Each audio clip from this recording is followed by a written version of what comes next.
दोस्त आज के वीडियो का शुरुआत करते हैं बिहार इलेक्शन 2025 से। अपनी कुर्सी की पेटी बांध लीजिए और इस वीडियो को आखिरी तक देखिएगा, क्योंकि अगर आप पूरा दिन भी फोन चला रहे होंगे, न्यूज़ देख रहे होंगे, फिर भी बहुत सारा चीज छूट गया होगा। सब कुछ इसी वीडियो में कवर करेंगे और सारी चीजों के बारे में जानकारी इसी वीडियो में दे देंगे। तो एकदम इत्मीनान से आखिरी तक वीडियो को देखिएगा। और सबसे पहले बात करते हैं बिहार इलेक्शन 2025 के रिजल्ट के बारे में। और रिजल्ट में सबसे पहले उन लोगों को दिखाते हैं जो चुनाव हार चुके हैं।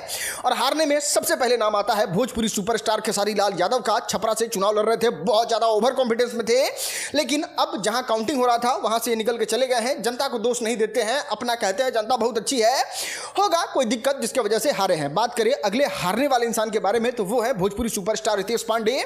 बहुत सारे लोग इनसे उम्मीद लगाए हुए थे, बहुत ज्यादा मेहनत भी कर रहे थे, लेकिन फाइनली ये भी चुनाव हार चुके हैं। बात करें ज्योति सिंह के बारे में तो ये भी बहुत मेहनत करने के बाद भी नहीं जीती। इनके साथ भी बहुत सारा कंट्रोवर्सी था, लेकिन ये हार गई।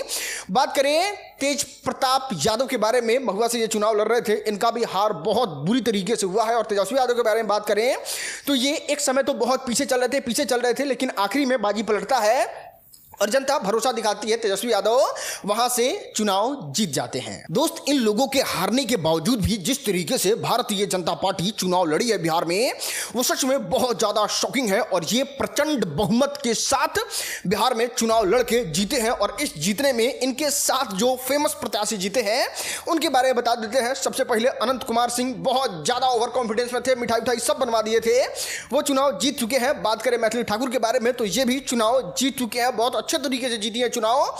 और बात करें लगभग प्रत्याशी के बारे में तो वो भारतीय जनता पार्टी के हो, जेडीयू के हो, या फिर चिराग पासवान के हो, या फिर हम पार्टी के हो, सब लोग जीत चुके हैं। अब देखो, जीत तो गया एनडीए बहुत प्रचंड तरीके से, लेकिन इसमें पवन सिंह का भूमिका जो है वो एकदम निकल के सामने से आ रहा है। आपको बता दें, पवन सिंह जहां जहां इलेक्शन कैंपेनिंग करने गए थे, जहां जहां उनका बात पड़ा था, जहां जहां पवन सिंह का पैर पड़ा था, वहां एनडीए बहुत आराम से एकदम प्रचंड बहुमत के साथ जीतती है। और इसके बाद से पवन सिंह चारों तरफ लिटरली छा गए हैं।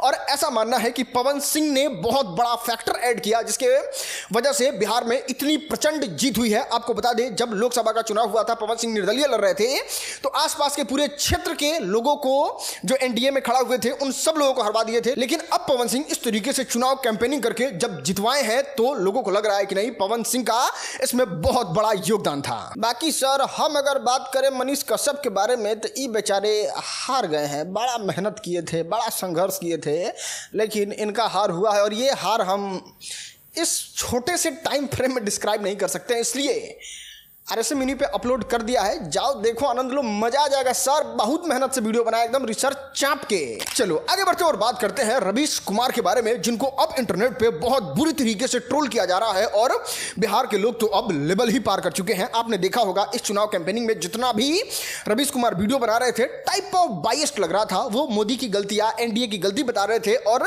कहीं ना कहीं इनडायरेक्टली जो है वो महागठबंधन को जितवाने का प्रयास कर रहे थे। अब जब इस तरीके से रिजल्ट आया है, महागठबंधन पूरी तरीके से बर्बाद हो गया है, कांग्रेस से ज्यादा सीट जो है वो ओवैसी को पार्टी को आ गया है, तब लोग जो है वो रवीश कुमार को ट्रोल कर रहे हैं और कुछ इस तरीके का वीडियो शेयर कर रहे हैं भाई।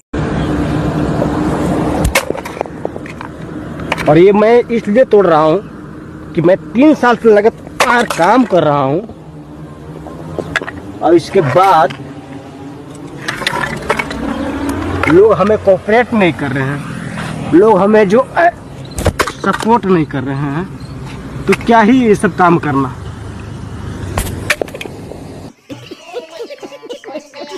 खैर, ट्रोलिंग के बारे में बात कर ही रहे हैं तो आपको बता दें, महागठबंधन के डिप्टी सीएम उप मुख्यमंत्री के उम्मीदवार मुकेश सहनी के बारे में, भाई साहब इनको जो बुरी तरीके से ट्रोल किया जा रहा है वो सच में किसी नेता को नहीं किया जा रहा है। ये बहुत बढ़ चढ़ के बोल रहे थे कि हम डिप्टी सीएम बनेंगे। और बात करें इनके परफॉर्मेंस के बारे में तो एकदम लिटरली 0 सीट लेके आए हैं। और इस 0 सीट लाने के बाद लोग क्या कह रहे हैं देखना चाहोगे? इस वीडियो से उनको रिलेट कर रहे हैं कि ये हाल हुआ है मुकेश सहनी का। सबसे कमाल का तो अनंत सिंह का वीडियो था, जो पहले ही प्रिडिक्ट करके बैठे हुए थे कि क्या होने वाला है बिहार चुनाव में। आपको एनडीए के पक्ष में कितनी सीटें लग रही है कि इतनी सीटें आ जाएंगी? 250 मानिए ना। चलो आगे बढ़ते हैं और बात करते हैं प्रशांत किशोर के बारे में। क्या ये अब राजनीति से संन्यास लेने वाले हैं? देखो हुआ क्या वो हम आपको बताते हैं। अभी इलेक्शन रिजल्ट लगभग आपके सामने आ चुका है। अभी आपने रिजल्ट देख ही लिया होगा प्रशांत किशोर का किस तरीके से हाल हो गया है। उनका 0 सीट आया है। आपको बता दें जितने भी आसपास के लोग हैं मीडिया वाले वो एकदम प्रशांत किशोर को चिढ़ा रहे हैं और ऐसे करके मतलब सीटी बजा बजा के उनको चिढ़ाने की कोशिश कर रहे हैं। खैर यहां तक तो चलो 1 मिनट के लिए ठीक है। प्रशांत किशोर का एक और वीडियो जो है वो इंटरनेट पे बहुत तेजी से वायरल हो रहा है जिसमें बताया जा रहा है कि प्रशांत किशोर जो है वो कहे हुए थे कि अगर जेडीयू का 25 से ज्यादा सीट आ जाएगा तो वो राजनीति से संन्यास ले लेंगे। अब बात करें रिजल्ट के बारे में तो प्रशांत किशोर का हालत तो खराब हो ही गया है। बात करें जेडीयू के बारे में तो वो बहुत अच्छे तरीके से अपना इलेक्शन लड़ी है और कह सकते हैं कि बहुत अच्छा वोट लेके आई है, बहुत ज्यादा सीट जीती है। अब इसी के बाद लोग कह रहे हैं कि प्रशांत किशोर का सारा समीकरण फेल हो गया। वो कह रहे थे कि 10 तक सीट अगर बहुत खराब स्थिति में आएगा तो भी बिहार में आ जाएगा, जो कि आया 0। कह रहे थे कि प्रशांत किशोर जो एग्जिट पोल पे भरोसा मत कीजिए, हम लोग बहुत अच्छा वोट लेके आएंगे, वहां भी फेल कर गए। नीतीश कुमार के मामले में फेल कर गए। तो अब लोग डिमांड कर रहे हैं कि अब जल्दी से जल्दी जो प्रशांत किशोर हैं वो संन्यास ले। खैर अभी तक प्रशांत किशोर का कोई टिप्पणी नहीं आया है। जैसे ही कोई टिप्पणी आएगा हम आपको जरूर बताएंगे। आपको कुछ नहीं करना है, बस चैनल को सब्सक्राइब करके रख लेना है ताकि हई सब खबरों आपसे छूटे नहीं तो गड़बड़ा ना जाएगा। बहुत ना न्यूज है, सब एक जगह मिलेगा यहीं पे। चलो आगे बढ़ते हैं और बात करते हैं पुष्पम प्रिया चौधरी के बारे में। भाई साहब इनका स्थिति तो बहुत ज्यादा बुरा हो गया। आपको बता दें इनका भी अपना एक पार्टी है प्लुरल्स पार्टी, और आपको बता दें पुष्पम प्रिया चौधरी जो है वो अपने पार्टी की मुखिया है और वो सीएम की चेहरा है बिहार की। उन्होंने अपने अखबार में इश्तेहार के तौर पे भी पूरे बिहार के लोगों को बताया था कि वो सीएम बनने वाली है, बहुत पढ़ी लिखी है। और आपको बता दें जब ये हंसी लेकिन आपको बता रहे हैं जब ये इलेक्शन लड़ी और जब काउंटिंग शुरू हुआ तब हैरान कर देने वाला रिजल्ट आया। आप देख सकते हैं सब लोगों को तो जो वोट मिला सो मिला, लेकिन बात करें पुष्पम प्रिया चौधरी के बारे में तो नोटा से भी कम वोट इनको आया और ये बहुत बुरी तरीके से हार गई, जिस पर प्रतिक्रिया भी दी है। ईवीएम को दोष दे रही थी कि बहुत सारे लोगों ने वोट दिया लेकिन उससे भी ज़्यादा कम, मतलब इनका स्थिति बाप रे बड़ा खराब है। चलो आगे बढ़ते हैं और बात करते हैं ध्रुव राठी के बारे में जो कूद चुके हैं बिहार इलेक्शन में, और इन्होंने सोशल मीडिया पे पोस्ट करते हुए जितने भी विपक्षी दल हैं उनसे एक रिक्वेस्ट कर दिया, उनको एक सलाह दे दिया। क्या था सलाह वो हम आपको बताते हैं। अभी कह सकते हैं कि एनडीए के इस जीत से, इनफैक्ट एनडीए की इस प्रचंड जीत से ध्रुव राठी बिल्कुल भी खुश नहीं है और वो सोशल मीडिया पे लिखते हैं कि देखिए जितने भी विपक्षी दल हैं उनको ये चुनाव का बहिष्कार कर देना चाहिए, उनको तो ये चुनाव लड़ना ही नहीं चाहिए, क्योंकि जिस तरीके से एसआईआर का मुद्दा है, जिस तरीके से वोट चोरी का मुद्दा है, उनको महात्मा गांधी से सीखना चाहिए। इतना ही नहीं, कुछ देर इंतजार करते हैं फिर एक और पोस्ट डालते हैं और उसमें लिखते हैं कि जब देश की आधी आबादी इस बात को जानती है कि इलेक्शन किस तरीके से जीता गया है तो फिर खुश होने का क्या ही फायदा है। इनफैक्ट पूरा जो ये बिहार का इलेक्शन है उसको चोरी, ये क्या बोलते हैं कि फर्जीवाड़ा, गलत वोट को मानते हैं ध्रुव राठी और इस बात को कहने की कोशिश कर रहे हैं कि ये बिहार में जो चुनाव हुआ है वो एकदम गलत तरीके से हुआ है। खैर इस पे आप क्या सोचते हैं, आपकी क्या प्रतिक्रिया है, नीचे कमेंट में जरूर बताइए। चलो आगे बढ़ते हैं और आपको दिखाते हैं देश का नया पॉलिटिकल पनौती, और अब ये कहने लगा गया है समदीस को। कश्मीर से लेकर कन्याकुमारी तक जितने ने भी समदीस के साथ इंटरव्यू किया, चाहे वो सिटिंग मुख्यमंत्री हो या फिर कोई नेता हो, चाहे कुछ भी हो, वो सब लोग इलेक्शन हारते ही हैं। लेकिन बिहार के जितने भी नेता थे विपक्ष वाले वो इस बात पर भरोसा ना करते हुए समदीस को अपना इंटरव्यू देते हैं और इस इंटरव्यू में जानते हैं कौन कौन लोग हैं। सबसे पहले तो आते हैं हमारे तेजू भैया जो दूगो इंटरव्यू दिए थे और ई दूगो इंटरव्यू का समझिए कि इन पे चोट लगा है, जिसके बाद से इनका हालत खराब हो गया, बहुत बुरी तरीके से हारे हैं। बात करें अगले कैंडिडेट के बारे में तो प्रशांत किशोर जो है वो समदीस के साथ इंटरव्यू किए थे और आपको बता दें इतना माहौल बनाने वाली पार्टी को सीधे 0 सीट आया है, जो सच में बहुत ज्यादा शॉकिंग है।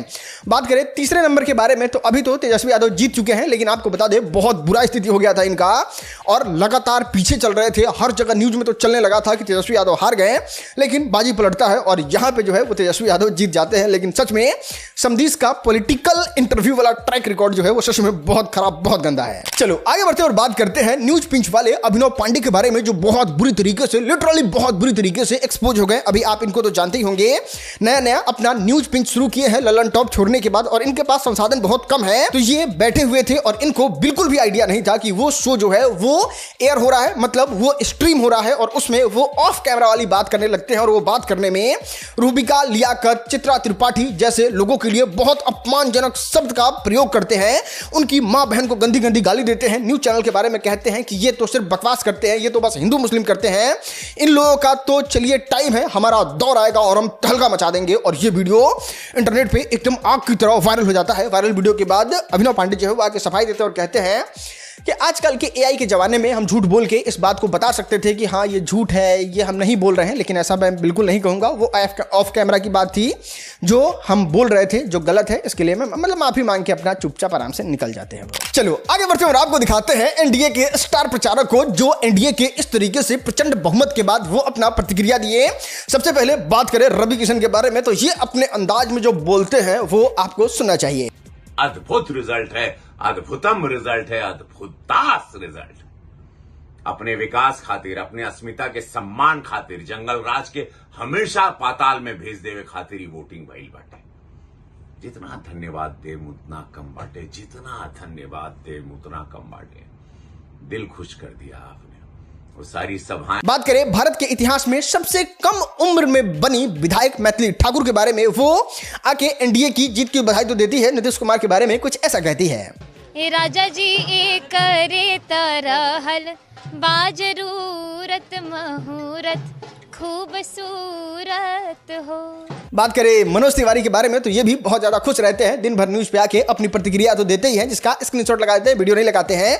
और बात करें भोजपुरी सुपरस्टार पवन सिंह के बारे में, तो इनका गाना, इनका हेलीकॉप्टर यात्रा, इनका रैली तो भी इंटरनेट पे एकदम छाया हुआ है।